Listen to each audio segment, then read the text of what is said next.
নমস্কার বন্ধুরা, স্বাদে বাঙালিয়ানা চ্যানেলে স্বাগত। আজকে আমি আবার একটা নতুন রেসিপি নিয়ে চলে আসলাম, ম্যাঙ্গো কালাকান।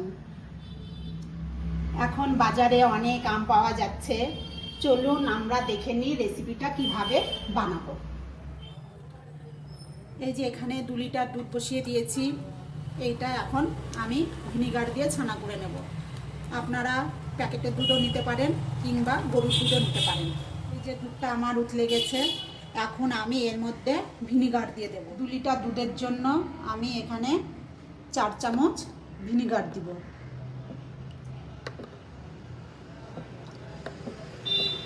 ভিনিগারের মধ্যে 4 চামচ জল দেব। জল দিয়ে ভিনিগারটা দিলে ছানাটা ভালো হয়।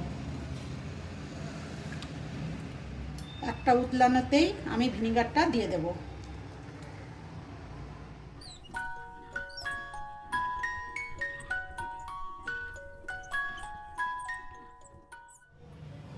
এই যে আমার ছানাটা এখন কাটা হয়ে গেছে, এখন আমি গ্যাসটাকে অফ করে দেব।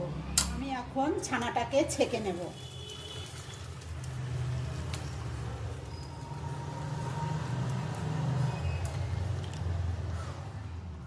এই যে এরকম করে ছানাটাকে জল ছেঁকে নেব। এখন এটা আমি এক সাইডে রেখে দেব, তারপরে আমি আমটাকে গুলে নেব। এখানে আমি 3টা আম নিয়ে নিয়েছি। এখন আমটাকে আমি কেটে পাল্প বের করে নেব।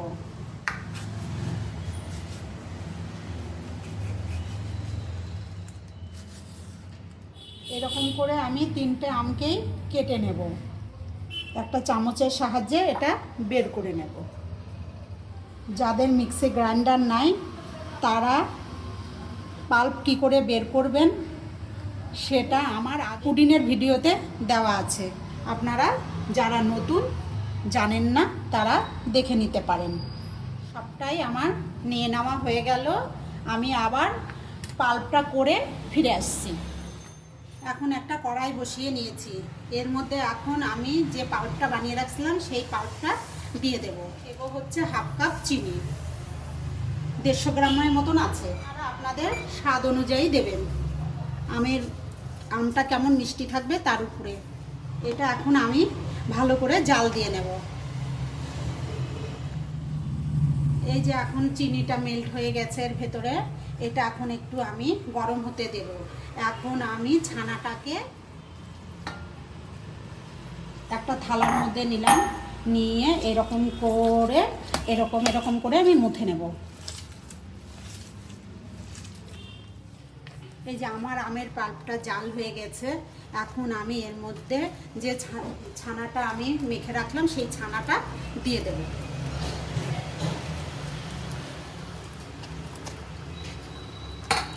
এই ছানাটা দিয়েও এখন আমি আমের পাল্পটা জাল দেব। আমার আমের পাল্পটা আর ছানাটা মেশানো হয়ে গেছে। এখন আমি এর মধ্যে অ্যাড করব 1 কাপ মতন গুঁড়ো দুধ। এর মধ্যে গুঁড়ো দুধটা দিলে সন্দেশটা খেতে ভালো লাগবে। এটাতেও দিয়ে ভালো করে নাড়ব। এই যে গুঁড়ো দুধটা মেশানোর পরে লো হিটে এটাকে ভালো করে নাড়ব। এরকম করে করে এটাকে এখন ভালো করে একটা ডোয়ের মতন তৈরি করতে হবে। কালাকানটা হয়ে গেছে, নামিয়ে নিচ্ছি। এখানে একটা স্টিলের থালা বাটার পেপার দিয়ে একটু ঘি ব্রাশ করে নিয়েছি। এর মধ্যে এখন আমি এই ডোটা ঢেলে দেব।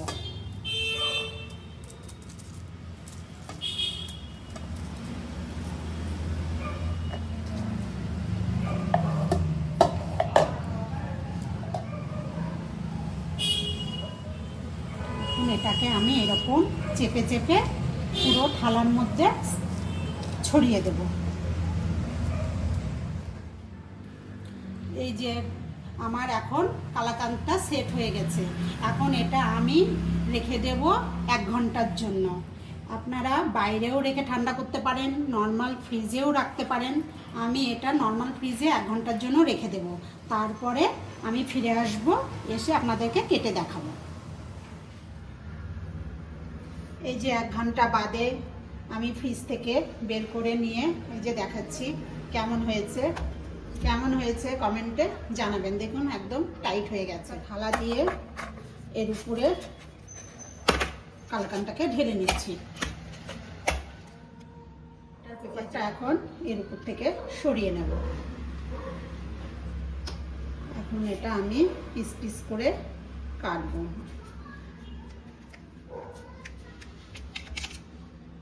আমি এরকম শেপে কাটছি, আপনাদের পছন্দ মতন শেপে আপনারা কাটবেন।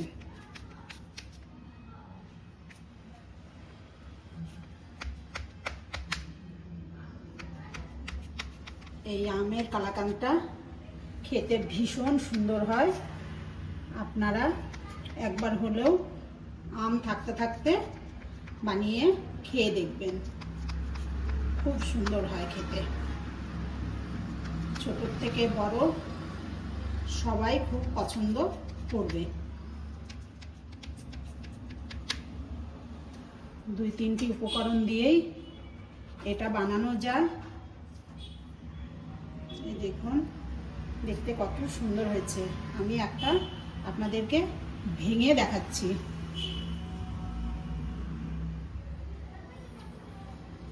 এই যে বন্ধুরা, আমি এটা এখন কেটে সাজিয়ে দেখালাম। এটা আমি গোলাপের পাপড়ি দিয়ে সাজিয়েছি। আপনারা যে কোনো ড্রাই ফ্রুট দিয়েও সাজাতে পারেন পছন্দ মতন। প্রথম থেকে শেষ অবধি ভিডিওটা দেখার জন্য অনেক ধন্যবাদ। আপনাদের যদি ভিডিওটা দেখে পছন্দ হয় তাহলে লাইক, শেয়ার, কমেন্ট করতে ভুলবেন না। যারা ইউটিউব থেকে দেখেন তারা সাবস্ক্রাইব করে দেবেন, আর যারা ফেসবুক থেকে দেখেন তারা পেজটিকে ফলো করে দেবেন।